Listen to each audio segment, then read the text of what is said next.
Good morning. It's great to see everyone this Lord's Day and happy Thanksgiving week. It's always nice. This Sunday always seems a little more full with friends and family and other guests in town, and it's so great to have you here. It's good to have some of our college students home. Love always getting to see them and spend time with them when they're in. And it's great to have my mom here this morning. So for all of those who I slipped a 20, make sure you go say something nice after services. Mom, I don't know if you know this, but you made the bulletin, apparently. Someone told me that was in the bulletin. But it's great to have family here, and it's great to be here and to celebrate the one from whom all blessings flow. We have so much to be thankful for. And with Thanksgiving in mind, I want to start off with this amazing line from Psalm 107. It says, "Give thanks to the Lord, for he is good. His steadfast love endures forever. Let the redeemed of the Lord tell their story." It's long been pointed out that the Psalms move from lament to praise. If you look over the scope of all 150 Psalms in the Psalter, they have this movement where there's a lament, predominantly Psalms of lament toward the beginning, but by the end of the book, the last 10 Psalms are just bursting with all praise. And then even individually, many of the Psalms follow that same pattern. It moves from lament at the beginning to praise at the end. There's some situation, some crisis that calls for crying out by the author of whatever psalm it is. And they lament, they cry out to God, wondering how long or why is this happening? And there's confusion and there's frustration. But by the end of the psalm, often even without knowing whether or not the circumstances actually changed, it moves to praise by the end. And what I want to suggest this morning is that the bridge from lament to praise in these Psalms and the bridge from lament to praise in our lives is gratitude. It's gratitude. And specifically, notice what the psalmist is thankful for here. It's the story. The story that God is telling, the story that God is telling about our world, and the story that he's writing for your life to be. Let the redeemed tell their story.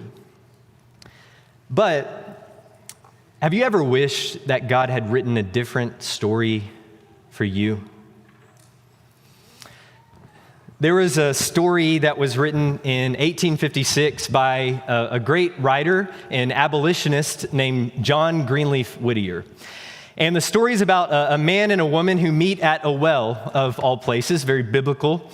But they meet at this well, but before they meet, before they are introduced to each other, they are living separate lives. The maid is in a village, in kind of this small town of no status or fame or name, but loves and delights in the work that she does. She is out gleaning in the fields, singing as she works, and the birds are joining in the praise that she's singing. And she takes delight and so much joy and satisfaction in what she does. And likewise, the man is much the same way, though he's from the city. He's a judge in this far-off town, and he is of high status, but he's also of noble character. And he delights in the work that he does, in bringing justice and taking care of the poor, and along with all of just the comforts that come with the city life. But one day they meet at this well. By chance, he's coming along riding on this horse, and she looks up and she sees him off in the distance. And then they have this moment. They have this amazing moment where they almost kind of swap places, or they imagine what life would be like with the other person. And so the man dreams of what it might be like, or I suppose we should start out with the woman first. The woman, the lady, wonders, what would life be like if I could go off into the city and live this life and to receive the love and affection from someone of this high status? And what would it be like to move in and have all the comforts that come with this life that he lives? And she imagines all the good that she would do. And likewise, the man, the judge, ironically imagines what life would be like if he could be with her, to live in this village, to live this simple, mundane life, to do away with the stresses of the city life and of his career and just live this small town, down to earth kind of life. But alas, they part ways, and the story goes on to reveal what their lives are like afterwards, how their story plays out. They both marry and have families, and it's okay at first, but then they find themselves imagining, drifting off, daydreaming what life could have been like. They imagine what might have been. She imagines what could it be like if I had just moved off to the city? And he imagines what would life be like if I had just gone off to that village? What could life have been like? And as a result, it ruins the present moment. He becomes frustrated in his career, struggling to love his wife and his family because he finds himself constantly longing for the life that he could have had. And she, in the same way, as she's in this small village, she marries and has a family, but she is finding her task to be hard and difficult and laborious. And the life that once brought her so much joy and that she sang to has now lost its tune. And it says that what she used to delight in became a duty, and love became law. And so at the very end, there's this poem that says, "Alas for the maiden, alas for the judge, for rich repiner, for household drudge. God pity them both, God pity us all, who vainly the dreams of youth recall." And then this line, "For of all sad words of tongue or pen, the saddest are these, it might have been." And this tale, this story is not a story about how we need to seize the day and capture the moment and not let the opportunities pass us by. No, that's not the warning in this story. The warning in this story is a cautionary tale about how when we live with regret, when we live wishing and longing for a different life than the one that we live, a life that we think we could have or should have had, it leads to ruin. It devastates the moment that we're in. It devoids us of all joy and delight and gratitude. And I think more than we care to admit, we find ourselves lamenting our own story and longing for it to be different. A different upbringing, different childhood, maybe a different parenting situation, different gifts and abilities than what we were given, a different physical or mental health than the situation that we're in, different temptations and desires than the ones that I have to struggle with, different career or marital status, or maybe different spouse or family. More than people are willing to admit, we long for a different story. But here's the reality. Everybody has a story.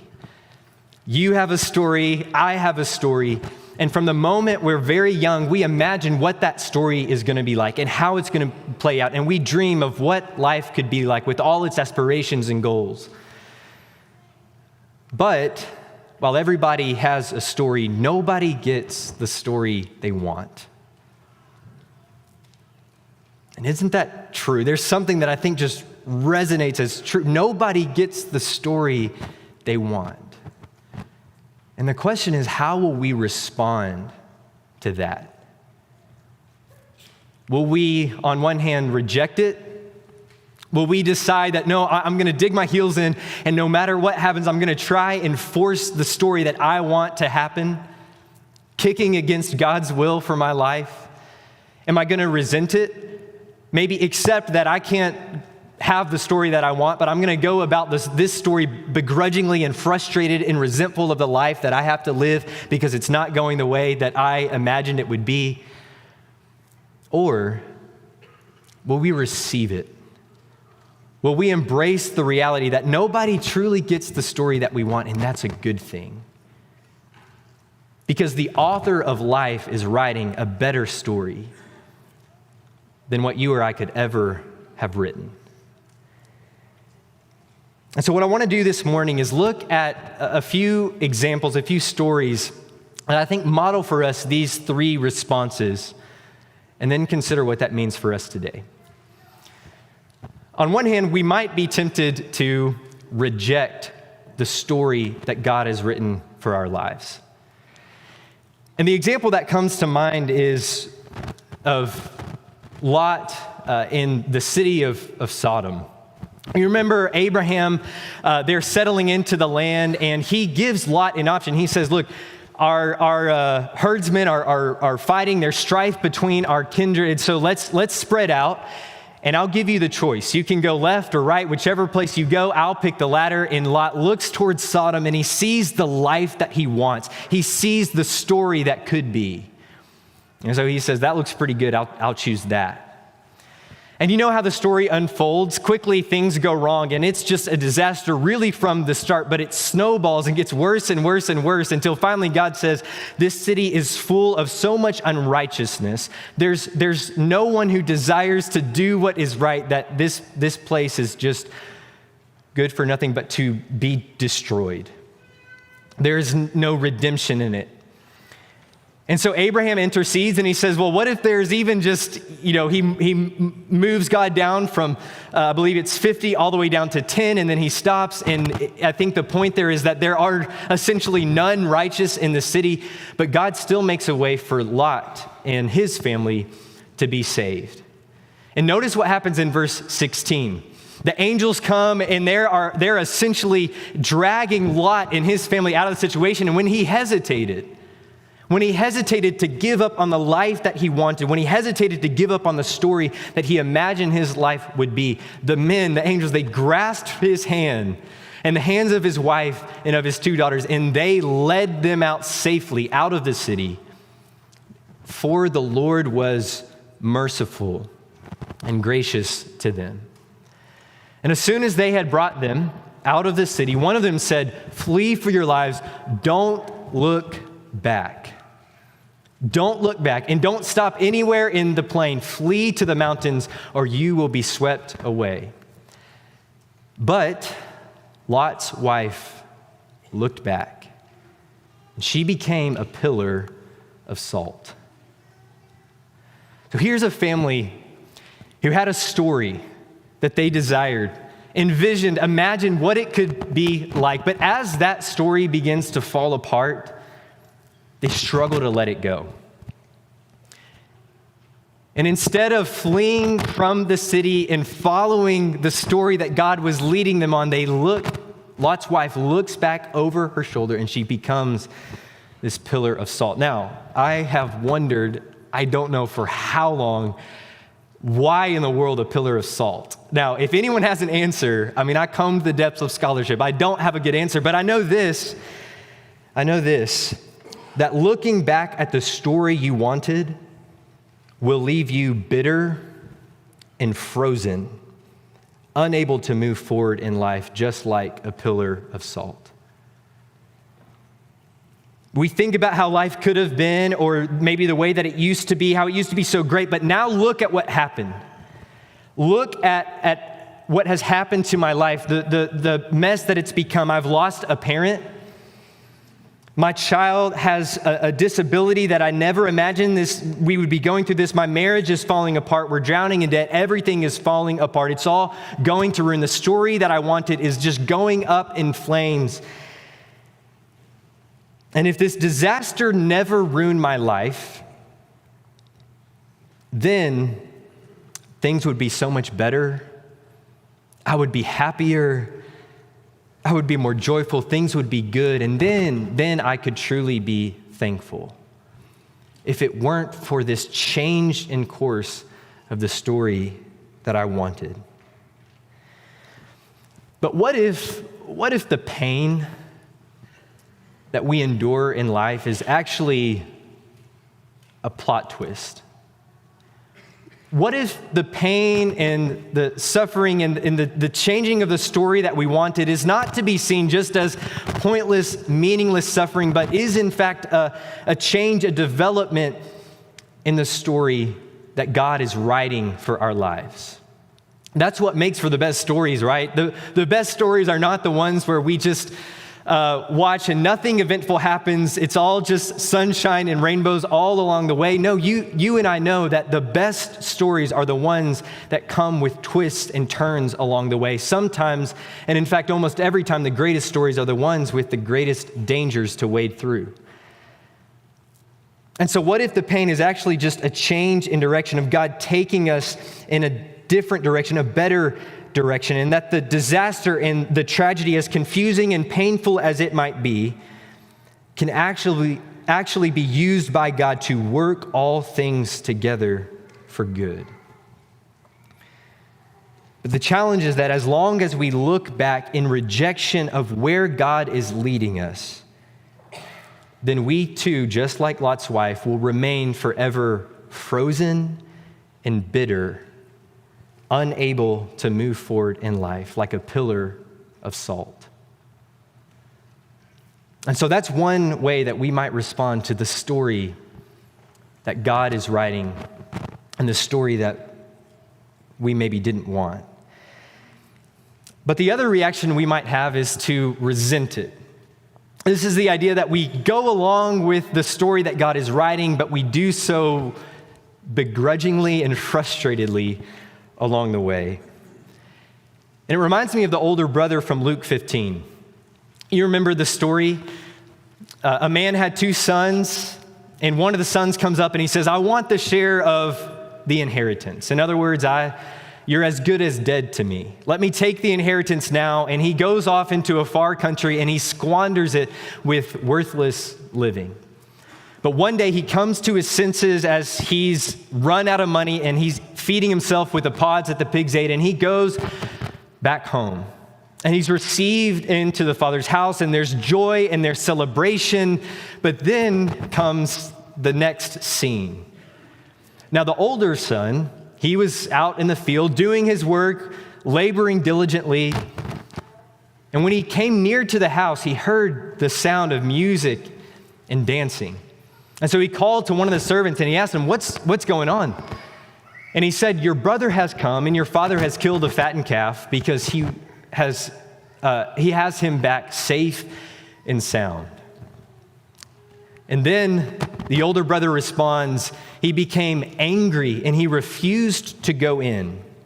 And so his father went out and pleaded with him.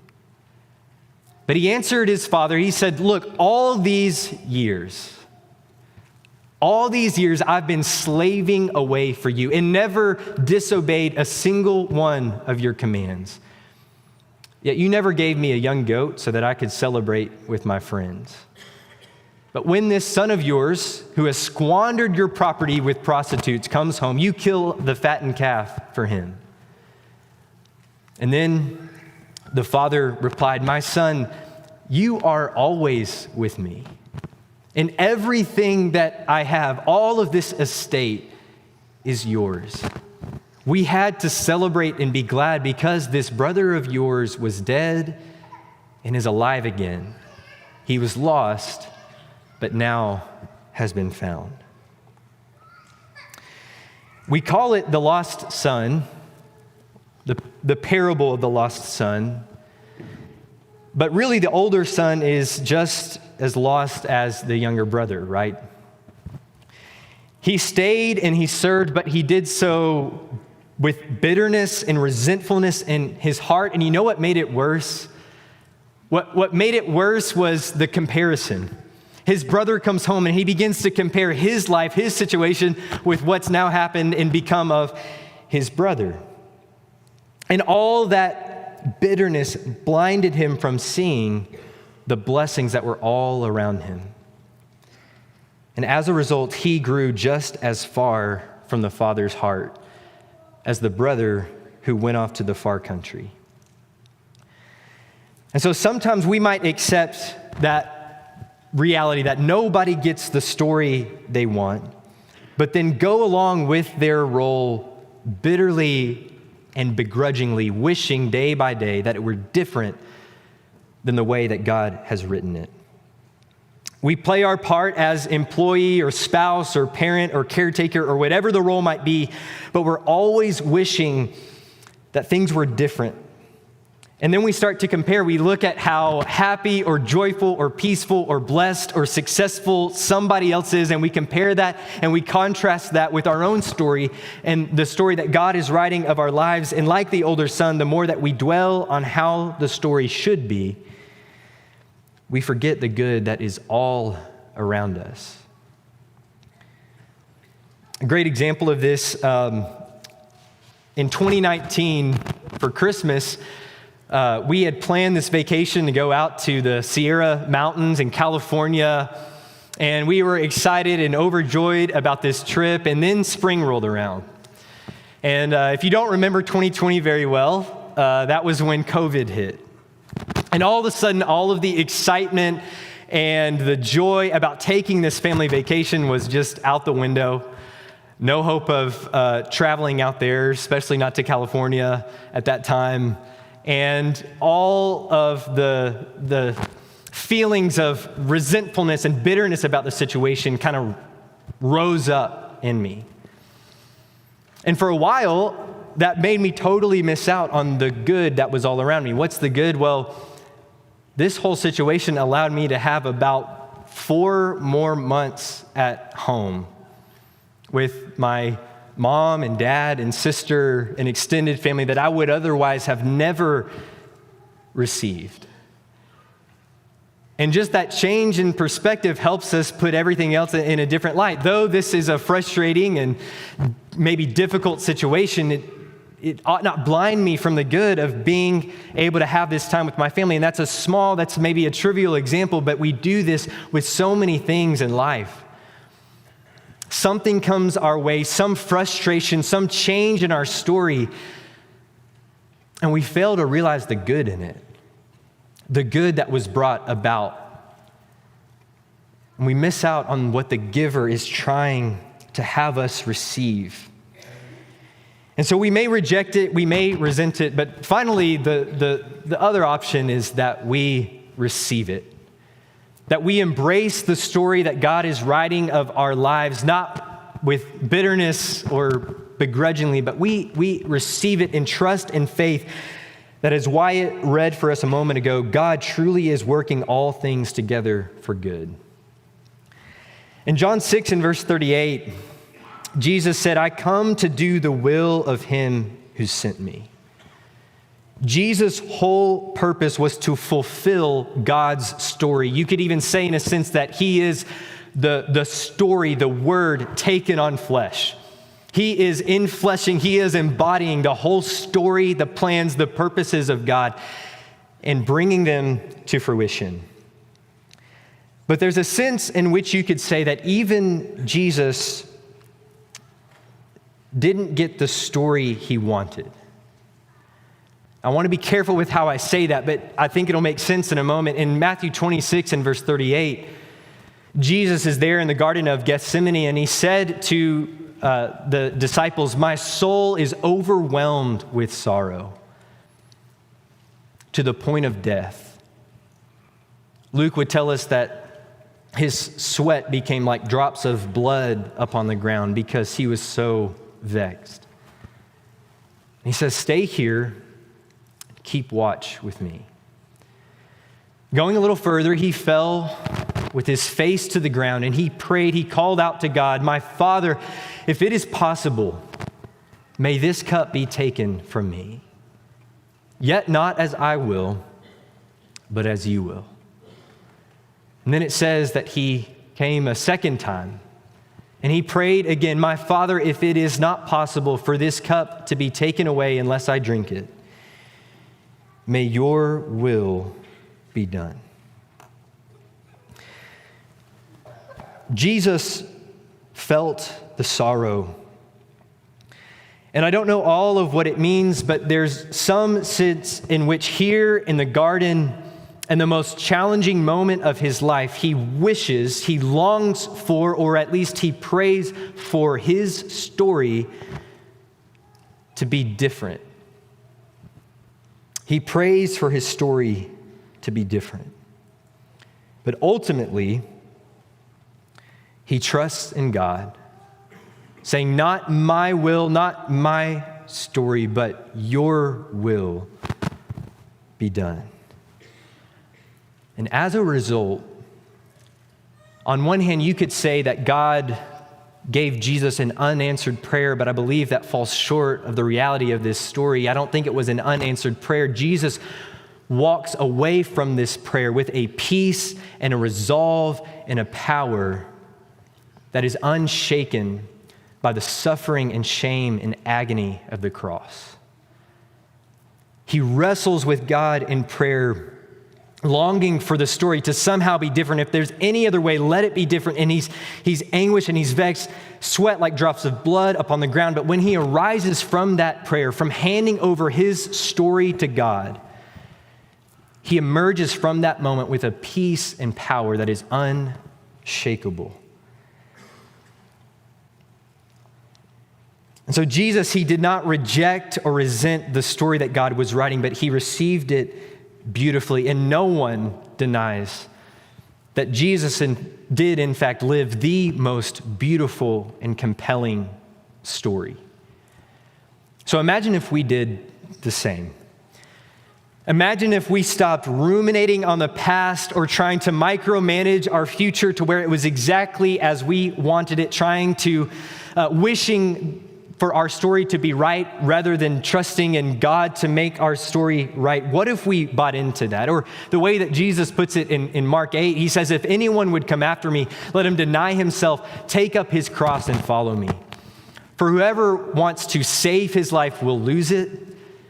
Whoever wants to hold on to their story out of rejection of the way that God is leading us or in resentment, whoever holds on to their story in that way, it's going to slip right through your hands. Nobody gets the story they want. But he says, whoever loses his life, whoever surrenders their story and gives it over to God for my sake and for the sake of the gospel, this good story, he will save it. The more that I trust and give myself to that reality, this beautiful story that God in Christ works all things together for good, the more that I give myself over to that in trust and in faith, the less pain and anxiety and grief I'll feel, and the more joy and gratitude and peace will fill my soul. And here's maybe the coolest part of all this. Jesus proves that the story that God writes of our lives always ends in resurrection. It always ends in resurrection. Your better story is already secured in the stone that's been rolled away. And so rather than reject it or resent it, let us receive and embrace the story that God is authoring of our lives, trusting that he is working all things together for good. And as we close, I want to just consider three things about how we do that. How do we receive the story that God has written? First of all, I think it's important that we get to know the author. I love the A.W. Tozer quote that says, what we believe about God is the most important thing about us. Who we believe God is like, what his character, what his nature is, and how he thinks about us, and whether or not he wills good or evil of our lives, that is the most important thing about us. It'll determine almost everything else about what we do in this world. And so when I believe, as Psalm 107 described, that God is good and his steadfast love endures forever, then I can trust in what he's making of my life story. And that whatever painful or confusing situation I might find myself in, I know that whatever meaning I make of it, the meaning cannot be that he does not love me. Because I know the author. And I know that the author wrote himself into our story as the one who laid down his life for us on the cross. And if I know that, if I know the author is good, then I can move forward in confidence. And everything is interpreted in light of that love. And the encouragement is not to just do this generally, to trust that God is good in general, but to do it specifically. To look with one eye on the Word and see the way that God works within this story, and then look out at the world to see my life and the ways that He might be working in it. It's getting to know the author and how he works, and then asking the question, how might He be at work in my life today? And maybe even asking God that question. Lord, show me, how are you at work in my story? I've hit this wall. This feels like a plot twist. I don't know what direction this all is heading in. But Lord, I know that you are the author. And so show me, how are you at work in my story? And maybe the best way to do that is in community. Sharing our life story with other people who can look at us and name the moments where they see that divine initiative of God working in our lives and show us that all of our lives, He's been so faithful and so good. And so first of all, we get to know the author. But the second thing is that we embrace the role that we're given. We embrace the role we're given. In this story, we've all been given some part to play, and we might not always understand it or enjoy it or appreciate it. But the best thing that we can do, just like if we were on some sports team or a part of some musical, the best thing that we can do is just play the part we've been given.